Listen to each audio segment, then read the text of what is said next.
ভাবি, আমি তো এখন আপনারা আমার স্বামীর ভাগ দিয়া দিলাম।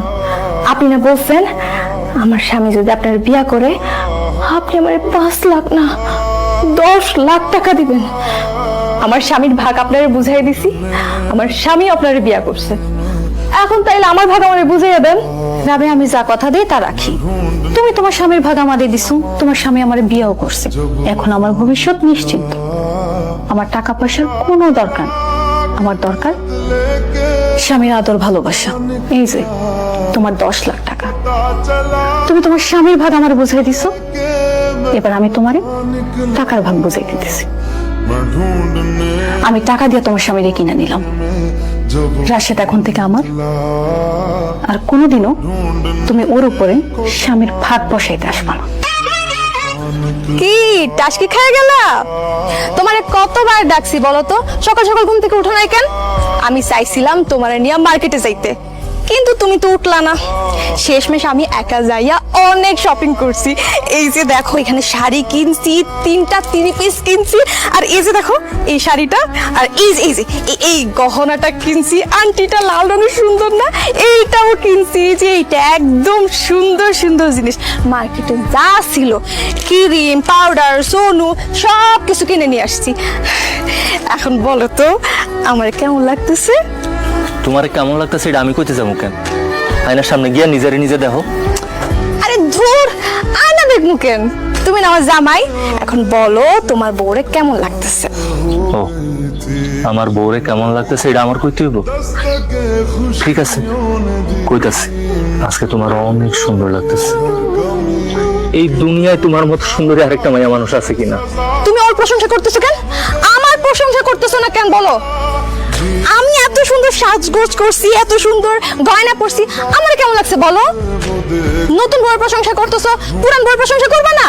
আমি কি তোমার বউ না? না, তুমি আমার বউ না। 10 লাখ টাকার বিনিময়ে তুমি আমার ফারজানের কাছে বিক্রি করে দিছো। এখন থেকে ফারজানাই আমার বউ।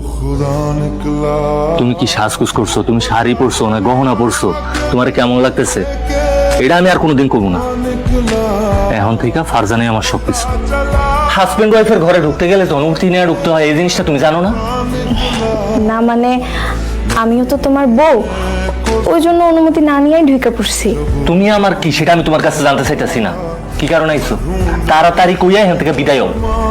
রাশেদ, বিয়ার পর তো তুমি আর আমি সবসময় একসাথেই থাকছি। কোনোদিন তো আমার ছাড়া ঘুমাও নাই তুমি। আমি তোমার পাশে শুয়ে থাকতাম, তারপরও আমার জড়াইয়া না ধরলে তোমার ঘুম আসতো না। আমি এখন শুইতে গেলে সেই কথাগুলোই বারবার মনে হয়।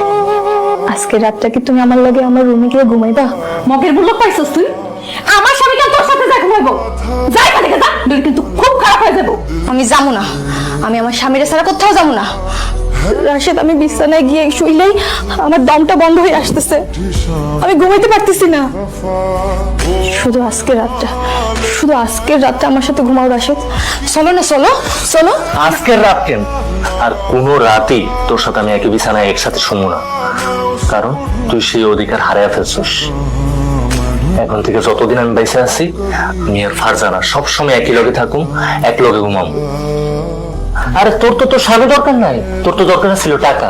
এখন জানা টাকা লইয়া টাকার লগে ঘুমা। তোর কাছে তো এখন অনেক টাকা, টাকাই তোরে তোর স্বামীর আদর্শ ভাগ দিব। আমার আর দরকার কি? কি কর রাশেদ, টাকা কেমনে স্বামীর ভালোবাসা দিব? টাকা নিয়ে কেমনে মানুষ ঘুমায়? আমারে আমার ভাবির লগে বিয়া করানোর অনুমতি দেওয়ার আগে তোর এটা মনে আছিল না?